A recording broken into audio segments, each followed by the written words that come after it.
Hello, everyone, and welcome to another episode of Autism Stories. I'm your host, Doug Bletcher, the founder of Autism Personal Coach.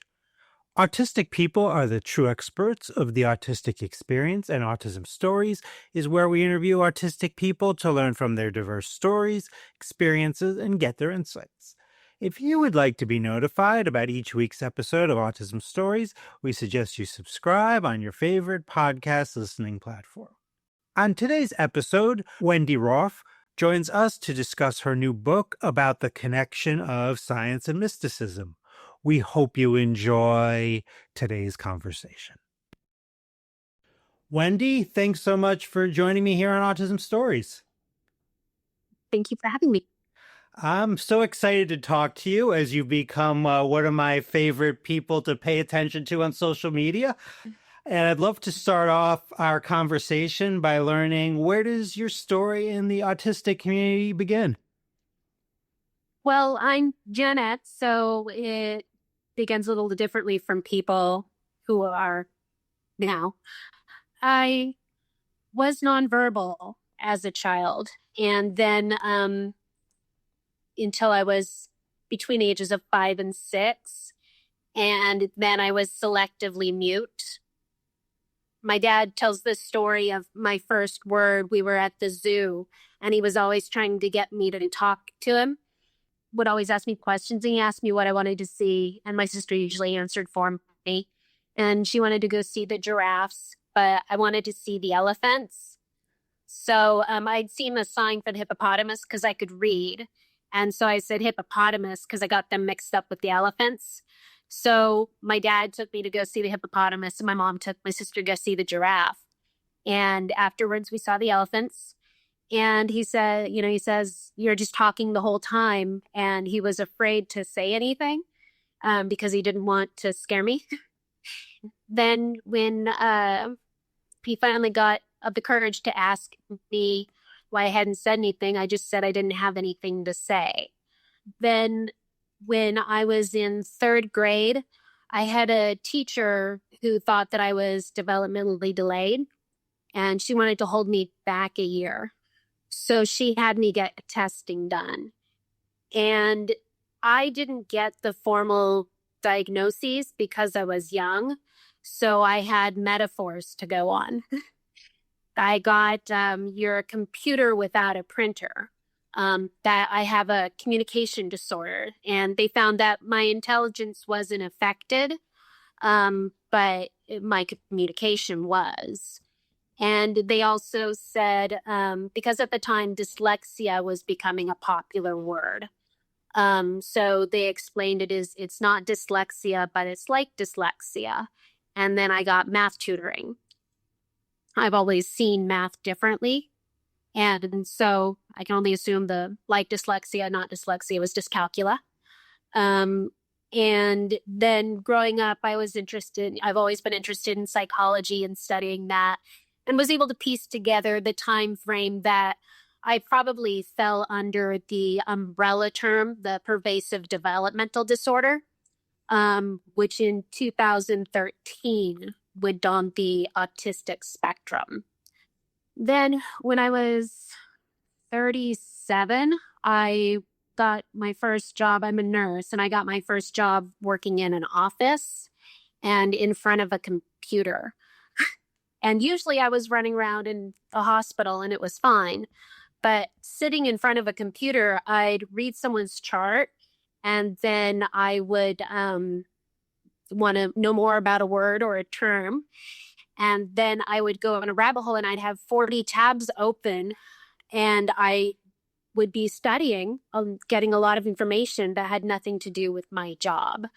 So I went to get diagnosed with ADD, and they got me the inattentive type diagnosis, and then gave me Adderall, which I took for a while, and then I moved, and I just never redid the prescription or anything. I think, it's probably, like with formal diagnosis, it's probably an ADHD autism mix, but they kind of work together so that when I'm on, if I was taking the Adderall, it kind of made the autism thing, the hyper focus, go really, really deep. I think with both the ADHD and the autism, it helps my focus be a little bit more stabilized than really, really deep or really, really scattered. Mysticism is a huge part of my life in recent years. So, thinking about transcending the physical to experience enlightenment. And I find that people don't believe in mysticism because they'll say it's, the common term is woo woo and not science based. Now, you have a new book, The Path to Direct Knowing, a model of consciousness without filters, which bridges science and mysticism, which I think is really key. What would you Yeah. like people to know about the bridge between science and mysticism? Well, there's been this block. You have people who are religious and like the tribal consciousness level of religion, and they they always say that science is, against religion or that it's not proving or trying to disprove it. And they get they're stuck on metaphors, taking them literally. They don't really, because they're taking it such concrete fact, they think that the science is against it. And then people who are more, logically minded and who aren't religious are seeing that. And these are probably the people who are in a more skeptic, intuitive level of awareness. They they have that logical brain and they understand what's going on with science, but they don't have that connection to the spirituality. They're just starting to build it. And I already know. So I use science as kind of like my receipts, where I say, oh, look what you've discovered now. And it's showing what I already know. So it's kind of like being able to bring my receipts. And when I went through Hawkins' omniversal theory, I went through all of his 15 hot equations that was bridging the science with the spirituality. Because I read archetypes, and when I was scrolling through TikTok, I saw Hawkins, and I knew what his archetype was, and I knew what he had. And I also knew that a lot of the people like me who have dyscalculia or people who are more feeling based than they are thinking based, more logical, more feeling than logical, would be happy to know that a map was made for them to the fifth dimension. And it was such brilliant work, and it was a lot of fun to go through all of his equations and really bring in a lot of more of the skeptical people who are more logically, but then they're still on the level where they're not, tribal and that kind of religion base.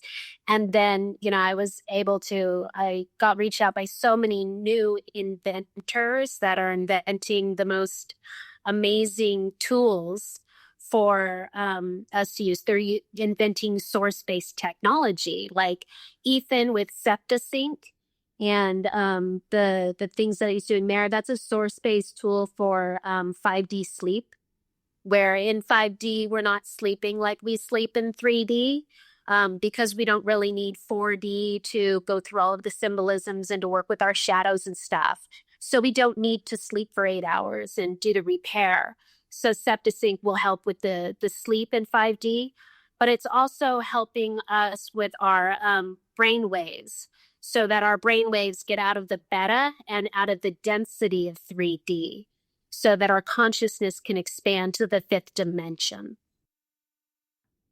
I saw where you said your book is about remembering what you are, a living breath of consciousness. What did that Yeah. process of remembering who you are look like for you? I didn't come in forgetting.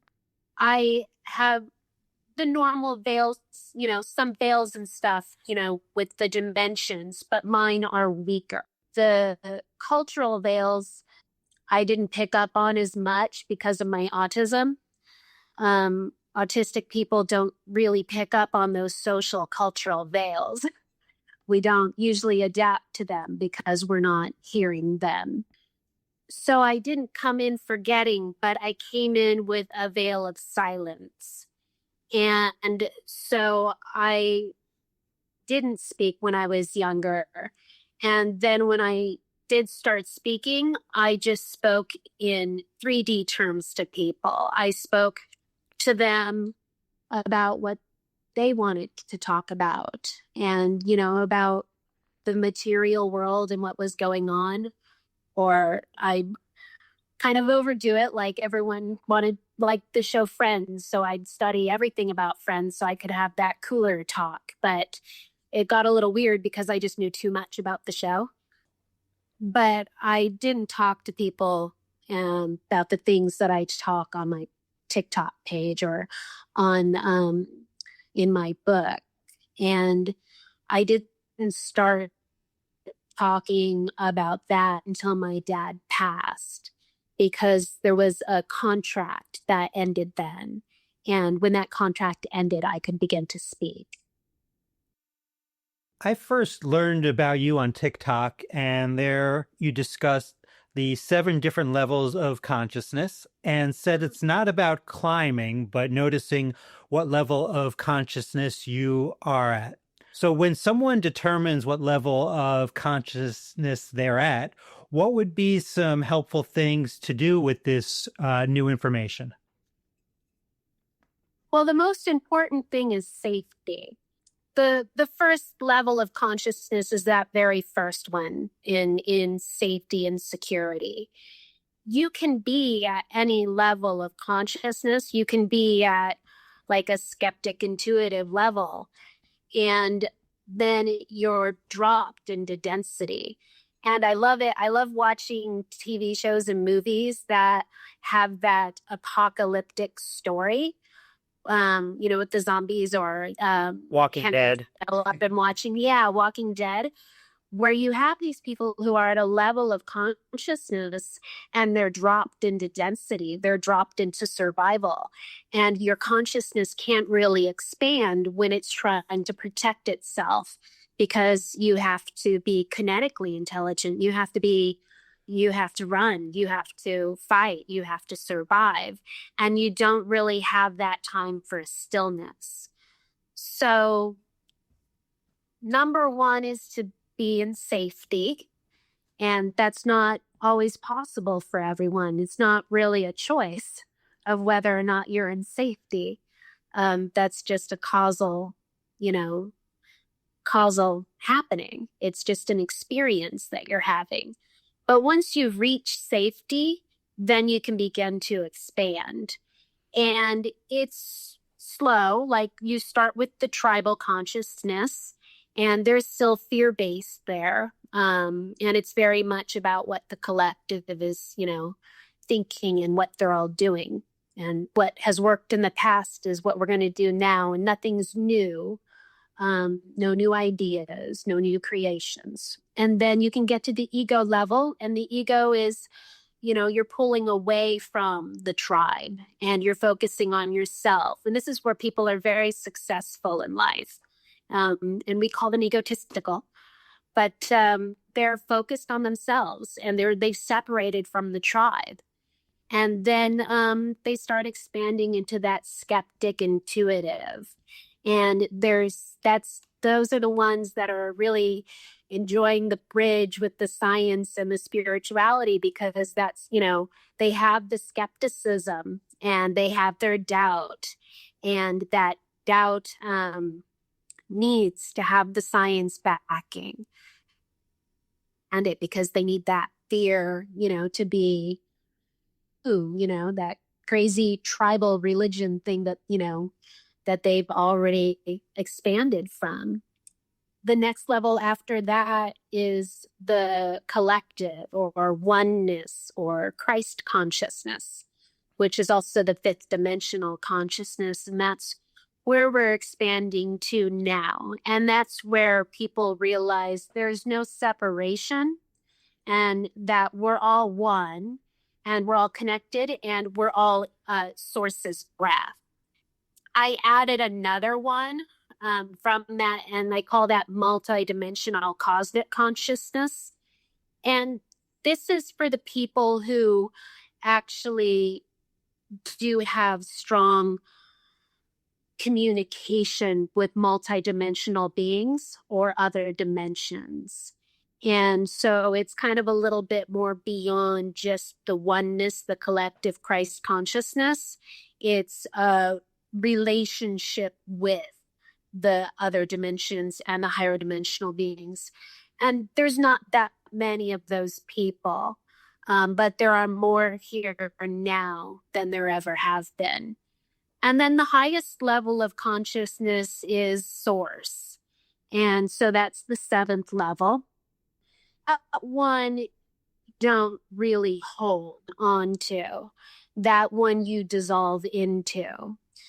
And you can reach it through meditation or near-death experiences or moments of stillness or plant medicines, but it's not something you hold on to in form because it's something you dissolve into and you're not form anymore.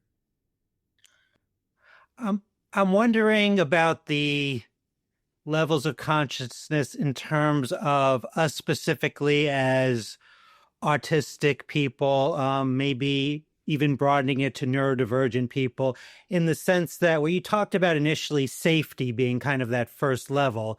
And so often safety is a big deal for us, and spending time in stillness. How do you look at consciousness any differently when you're kind of specifically thinking about us? Well, yes, because it's kind of related to the veils. And the veils are perceptual filters, and autistic people have fewer filters. And so they're receiving a lot of information. We see it in the physical world. We talk about it in the physical world all the time. Bright lights, the way things sound, the way textures feel, and we say, their filters are lower that way. But also the filters are lower for the invisible world. So we're not only receiving more information from the physical world, we're also receiving more information from other dimensions. And we're more sensitive to that information. And we're more sensitive to emotions. And we're just getting a lot of information. And it's more difficult to sort through. And it's difficult to sort through in the third dimension because the third dimension is very dense, and density is the fear. Density is the constriction of the light. And so there isn't as much light in 3D. And in 5D, there is more light, and there's no fear. And so we were built more for 5D, for higher dimensions, but we are here now to stabilize the fifth to 5D. And that's why there's so many of us that are here now. We've been coming for a while, for the whole time we've been here. And we change the energy and the frequency, and we stabilize it. But there's so many more of us now because we need to stabilize the timeline. On TikTok, you talked about veils. And in one video, you talked about the veils that you've worn in your life. So I was wondering, how do you think your autistic experience has impacted you in regards to those veils? The veil of silence is a pretty common veil for people with autism. And there are some that contract to never let go of their silence. Most of the veils that, we can have and we can work through and stuff are our self-imposed veils. The veils of that we can impose on ourselves oftentimes are that that too, that we can't talk about this stuff, that we can't talk about what we intuitively know, and we can't talk about the things that our intuition shows us, because we live in a world that actually values the skeptical mind, the doubtful mind that wants evidence and proof for everything that we believe in. And so people are always asking for your evidence and your proof to explain your intuition. And intuition doesn't come, linearly. It's not ABC, it's ABC all at once. And it's kind of like when you're doing math on a math test and in school, and they want you to show your work. But you have a mind that just knows the answer and you don't understand it. You're like, I just know the answer. And they want you to show linearly how the answer came. And that's kind of the world that we live in now, where they want your proof and they want you to show your work. So that can be a veil that we put over ourselves as part of the silence, because people don't always accept things that are said through intuition. Now, for our regular listeners or somewhat regular listeners, they've probably heard me say on Autism Stories that energy is my main source of communication. Do you see a connection between that and veils in any way? Energy? Autistic people read more energy. We read emotions and we read more in an energetic field. And so the veils could be just that we're not showing anyone or telling anyone about it, and keeping those as self-imposed. I could see that for myself. Because these days I'm paying a lot more attention to my internal world than external world. And I mentioned this as I saw that you posted on TikTok about the importance of paying attention to our emotions, as emotions are meaning makers. I love that. Do you have any suggestions on how we as autistic people can better tune into our emotions as ways to improve the quality of our lives? Autistic people feel their emotions very strongly, and they feel other people's emotions too. And that doesn't always look right to typical people. And so it can look like shut down. We can look cold, like we don't have any feelings. Something could happen and we don't appear to have the correct response to something. They could say that our emotions are too much, too big, and meltdown. It's not that we don't have any or that they can't be managed. It's just that we're having a really big experience with them. But that also means that we have such a gift when it comes to emotions and to understanding emotions and to understanding other people's emotions. And so to understanding people. I usually, with my emotions, I feel them in the body, because feelings are how emotions come into the material world. They're felt. Anger feels different from sadness, and happiness feels different from excitement. And so it would be good to learn where those feelings are. And there's emotional charts. There's charts that'll show you where the feelings are in your body. So when you're feeling it, you can say, oh, that's shame, or oh, that's anger. And then when you name it, try to follow the thoughts that are attached to those emotions. And what are you thinking? If you feel fear and then you can name it as fear, you have to follow the thoughts that are attached to that fear and why you're feeling that fear. And then are attached to the causal level, the ninth dimension, which is our experience. So the feelings, the emotions, the thoughts, and the experiences are all connected together. So it's good to work your way up. So if you feel in the material world, then you work your way up through emotion, thought, and then experience so that you can find where this emotion is coming from and why it's there and what it's trying to tell you, because emotions are meaning makers. If we just had thoughts without feelings, there would be no meaning to our thoughts. And the experiences are what give it all meaning. The emotion is how it's moved. It's energy in motion.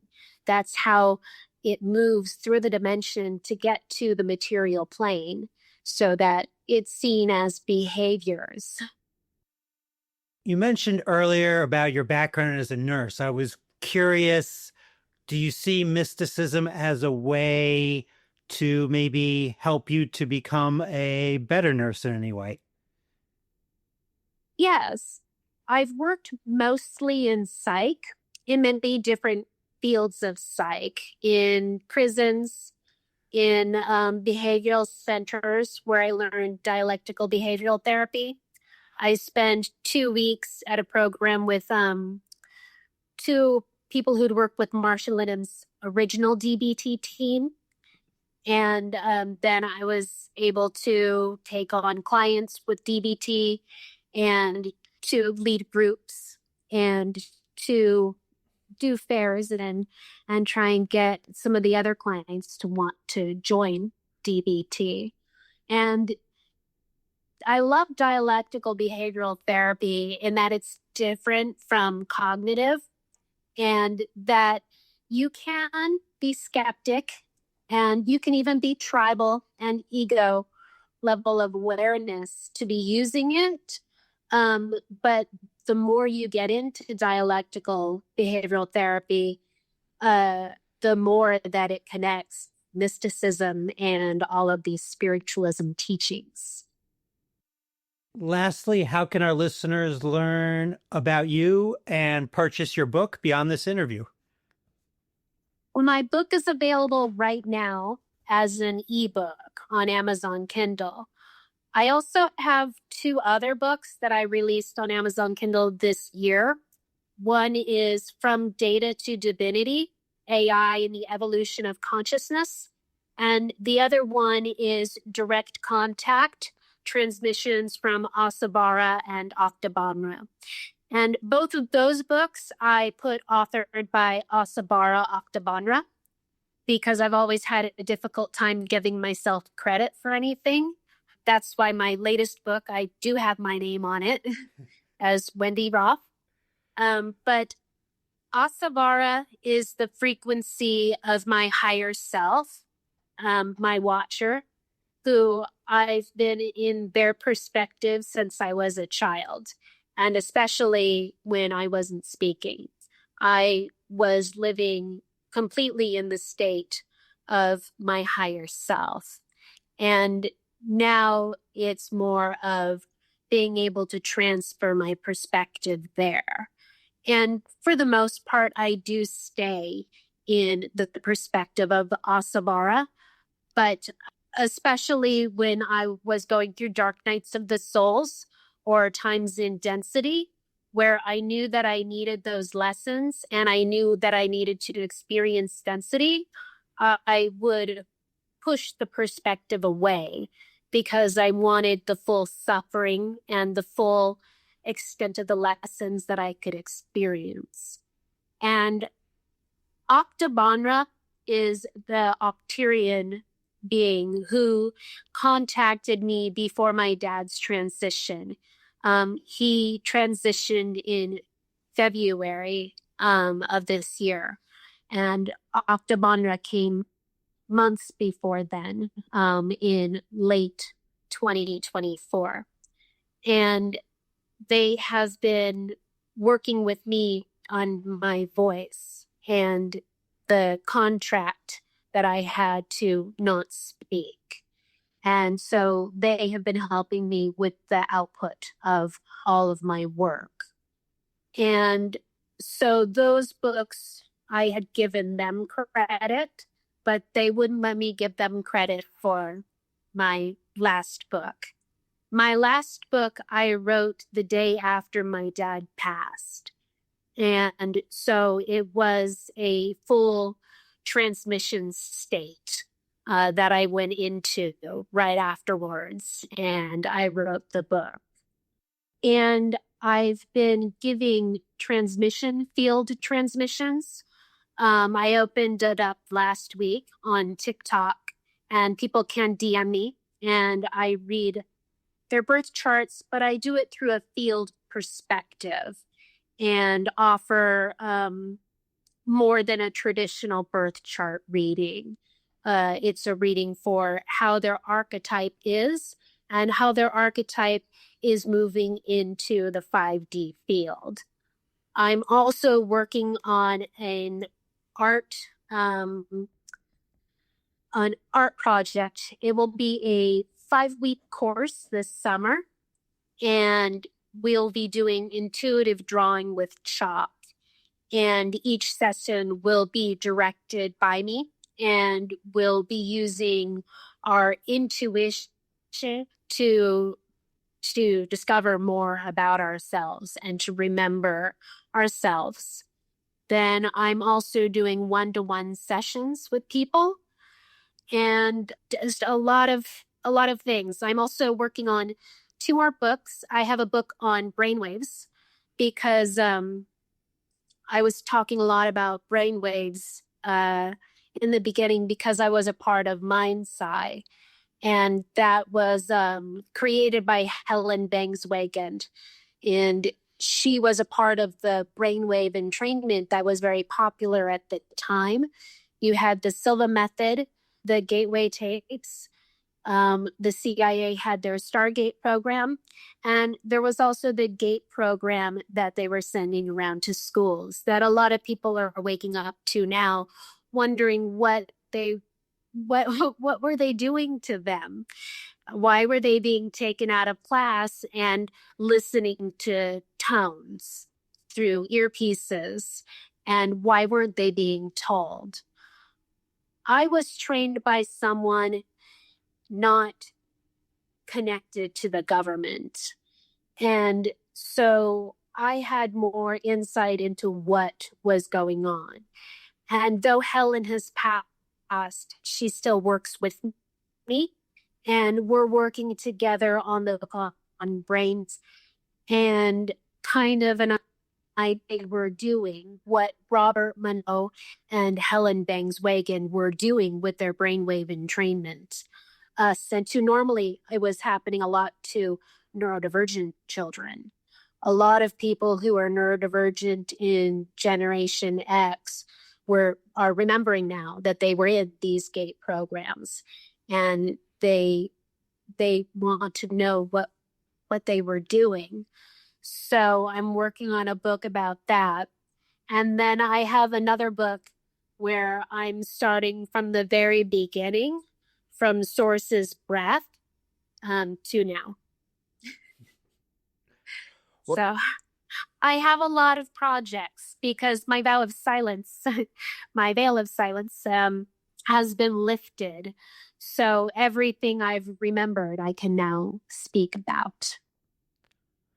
Well, Wendy, I really appreciate your voice and perspective. Thanks so much for joining us here on Autism Stories. Thank you. Thanks so much to Wendy for the conversation. To learn more about Wendy, please check out the link in the podcast description for this episode. We always love hearing from you and would especially love to hear from you relating to this episode regarding how you relate to your intuitive abilities and what role do they play in your life. Did you know Autism Personal Coach provides neurodiversity affirming support by autistics for autistics? We empower autistic adults and teens to be the best version of their authentic selves through customized life coaching and community groups. We also support parents and partners of autistic people by providing insights and guidance to bridge communication gaps and nurture mutual understanding. So please visit autismpersonalcoach.com to begin your experience of judgment free coaching rooted in empathy, expertise, and respect for autistic identity. Until next time, I'm Doug Bletcher of Autism Personal Coach. Talk to you then.